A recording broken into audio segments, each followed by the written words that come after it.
안녕하세요. 10월 학력평가 화학2 해설을 맡은 김성원입니다.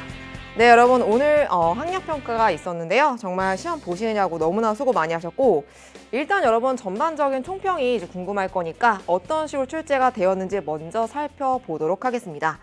자, 일단 여러분 문제는요. 전반적으로 평이했습니다. 그쵸? 마치 9월 모의평가 같은 그런 난이도의 배치가 있었는데요. 거의 비슷했죠? 1페이지부터 3페이지까지는 평이한 문제들로 구성이 되어 있었고요.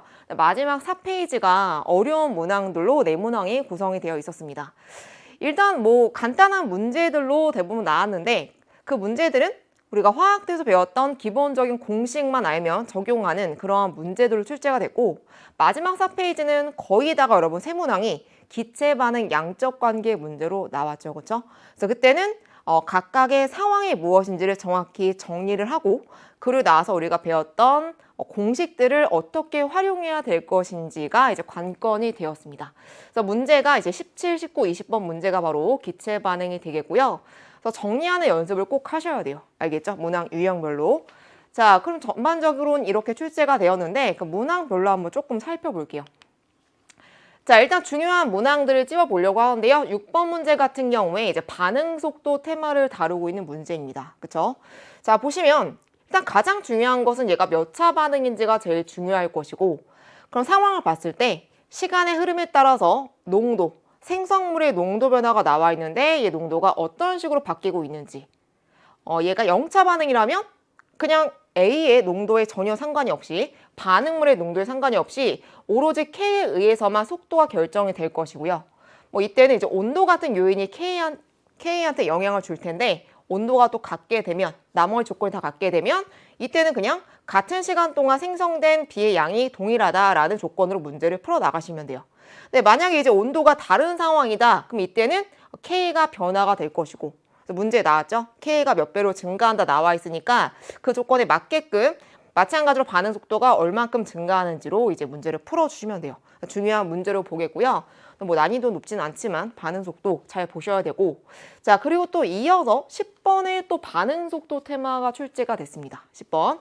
자 10번 같은 경우에는 일단 반응식은 간단하고요. 그래서 반응 시간에 따라서 B, 생성물 역시 생성물 기준에서 이제 양의 변화가 나와 있는데 이때 눈치챘겠지만 그쵸 얘는 이제 1차 반응이 되는 거죠. 시간을 봤을 때 같은 시간 동안 흘렀을 때 생성된 B의 양의 농도 증가량의 폭이 어떠한지로 우리가 1차 반응이라고 확인할 수가 있었고요. 그리고 나머지는 이제 간단한 계산을 이제 하시면 되는 거죠. 그래서 결국 몇 차인지가 가장 중요한 게 반응 속도 문제. 그래서 아까 문제랑 같이 비교할 수가 있겠죠. 그렇죠? 네, 그리고 이어서 14번 역시도 반응 속도 문제가 되겠는데 얘도 몇 차인지가 관건이고 0차라면 K에 의해서만 1차라면 A까지 초기 농도까지 이제 영향을 주는 상황으로 보셔야 되고요. 얘는 일단은 시간이 흐른 후에 뭐 몰분율과 생성물의 농도가 나와 있는데 여기서 B를 기준으로 얘 어차피 생성물이니까 처음에 없었죠?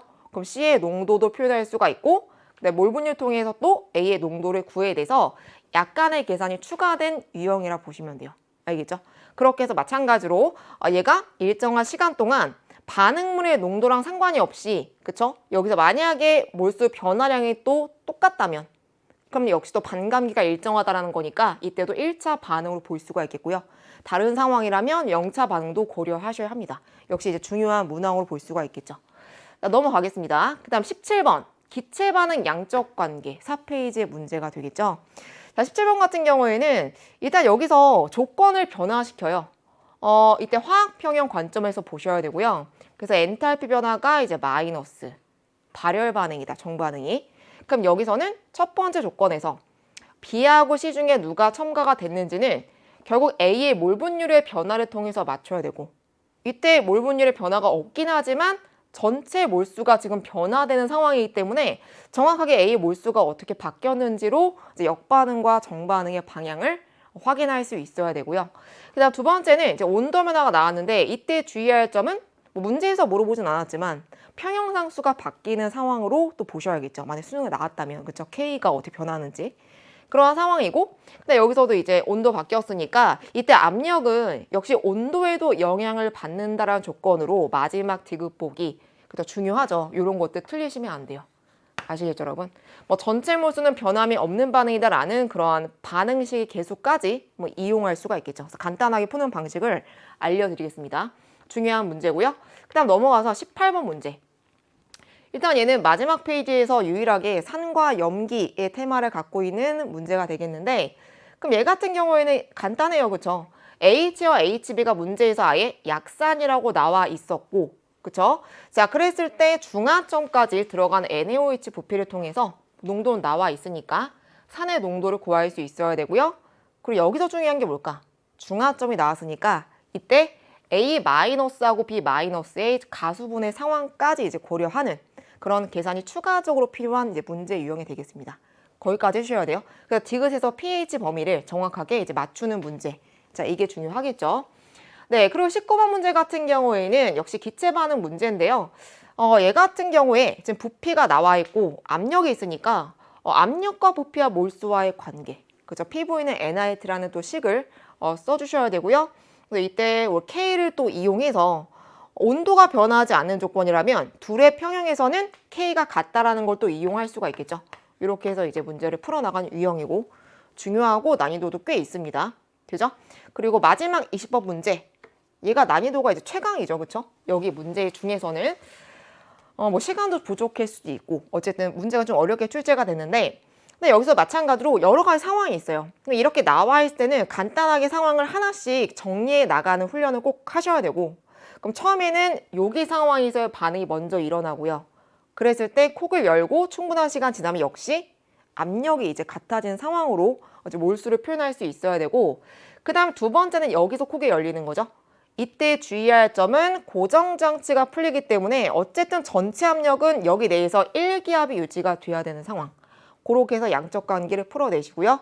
이때는 또 개수의 비반응물의 개수가 안 나와 있기 때문에 역시 여러분 거꾸로 추론하는 과정으로 계산을 해주셔야 또 답이 나오게 됩니다. 그래서 어쨌든 정말 중요한 문제고 얘는 좀 여러 번 풀어보시면 좋을 것 같아요. 아시겠죠? 자, 여기까지 해서 일단 중요한 문제들 간략하게 특징을 좀 짚어드렸고요. 그럼 이제 여러분 앞으로 남은 기간 동안 또 어떻게 공부해야 되는지 충분히 알고 계실 텐데 일단 가장 중요한 건 여러분 기출 분석이에요. 늘 얘기하지만.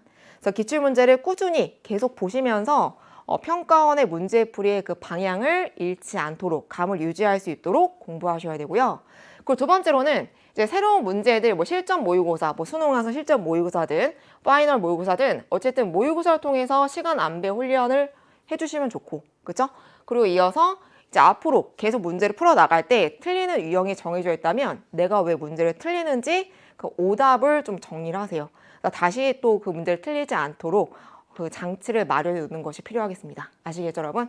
자, 여기까지 해서 일단 전반적인 총평을 설명해 드렸고요. 자, 그럼 이어서 우리 또 해설 강의에서 만나 뵙도록 하겠습니다.